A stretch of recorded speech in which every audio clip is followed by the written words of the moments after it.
पिंपरी चिंचवडमध्ये पावसाची जोरदार हजेरी, पावसामुळे नागरिकांची उडाली तारांबळ। लातूर जिल्ह्यात वादळी वाऱ्यासह जोरदार पाऊस, उकाड्यापासून त्रस्त असलेल्या नागरिकांना जरासा दिलासा।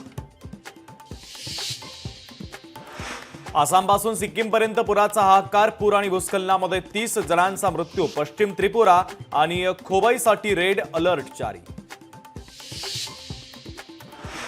कल्याणमधील छत्रपती शिवाजी महाराज चौकामध्ये 2 रिक्षा चालक आपापसात भिडले, चालकांमध्ये फ्री स्टाईल हाणामारीचा व्हिडिओ तुफान व्हायरल।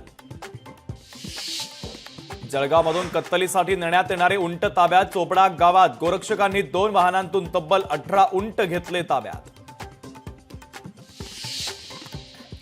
लातूरच्या रेणापूरमध्ये 6 जणांच्या टोळक्याकडून विद्यार्थ्याला मारहाणीची घटना सीसीटीव्ही कॅमेऱ्यामध्ये कैद। लोकशाही मराठी ऐका, पहा, जागरूक रहा।